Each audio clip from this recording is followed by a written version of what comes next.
One of the NFL's greatest kickers. I tell him someday the next kicker that gets in the Hall of Fame, it's going to be him. It's going to be number 3, Matt Stover. Yeah! Hey, welcome everybody. How's everybody doing today? Yeah! Who here's a Ravens fan? Yeah! I think they got a chance, don't you? Oh yeah!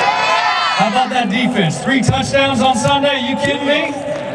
I always had to kick field goals. I didn't get those touchdowns for those guys.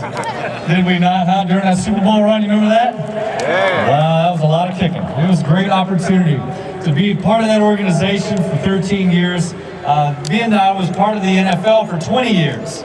And during that time, I was a father for 14 of those years. And it was a blast to be a father in the NFL. One of the dreams I had, fellas, was to carry them off the field after a Super Bowl win. And in 2001, when we were actually playing the game, I had Jenna and Jacob in my arms coming off that field. I had a great vision for me as well. In 1990, I was a rookie with the New York Giants, and I was able to watch those players take their kids off the field after we won the Super Bowl in 1990. And then 10 years later, I had Jenna and Jacob with me. And then in 2009, yes, I know I was playing for that team down I-70. I know that. And I won't say their names because I know it's not a good thing here around Baltimore. But I was able to carry Joe off the field, but it was a loss. And it still hurt to lose, but it was a great opportunity for me to carry Joe and say, Joe, I'm proud that you're my son. And that's why we're here today, right, guys? Yeah. Ladies, I see some of you too here. We're here to be better fathers. We're here to connect and be intentional with our kids. And that's what it's about in life, is to be intentional, to be part of their lives in a way that you can leave a legacy behind you to make this world a better place. I remember when I was taught that being a man, guys, was number 1, you got to take responsibility. Are you hearing this, fellas? You got to take responsibility for your life to be a man. And responsibility may mean that you're a better husband, right? In fact, that's what I'm going to try to be first and foremost. I'm going to try to be the best husband I can be. 2, I want to be the best father. That's the best thing I can do. I want to be the best employee so that the Ravens never had to worry about Matt Stover out there. There was a time when I went 0 for 3 here in 2005 on Sunday Night Football, the opening game of the season.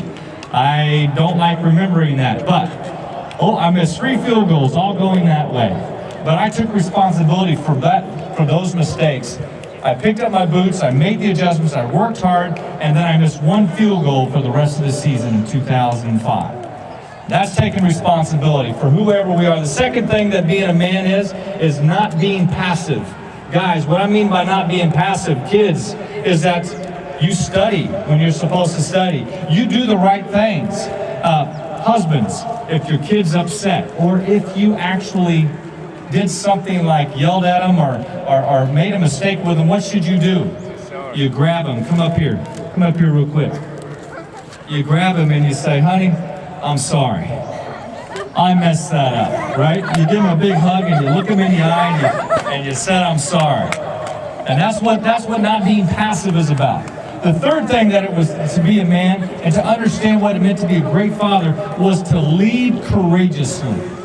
To do the right thing, even though it may be painful, even though it may be scary, even though that you see that your wife or your significant other or whomever you've got in your life, guys, you love them, even when you don't want to, even when you don't feel like they deserve it, right?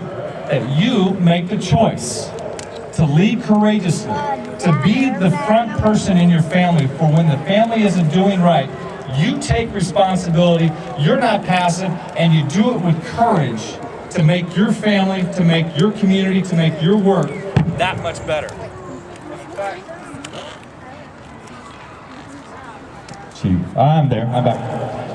So if you understand, guys, to be a man, to be a right father, to be the guy you want to be, it takes work. And you can't do it with careless, reckless abandonment.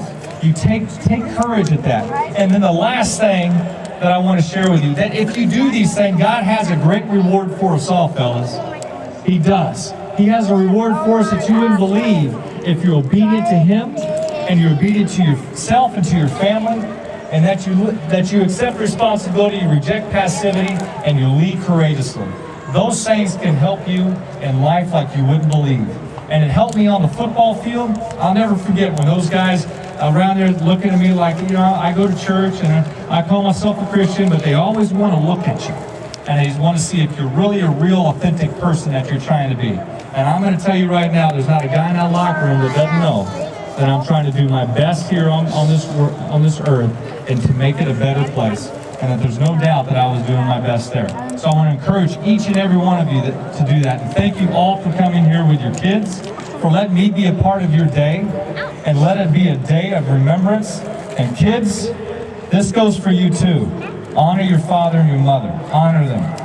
Respect them, right guys? Isn't it nicer when your kids talk to you nicely? Goes a lot further, does it not? Bless you, All-Pro Dad. I love Tony Dungy and I are great friends. Jordan and I, his son, we have a great connection. I actually kicked for his old team, but through that we were able to really connect too. So thank you for here supporting All-Pro Dad, and the fact that I get those updates every single day, just like a lot of you here. And who gets convicted by some of those? Anybody read those? I get convicted. Sign up on All-Pro Dad for those daily updates, and get into your groups here with All-Pro Dad. And then also, thank you for coming here today. God bless you all.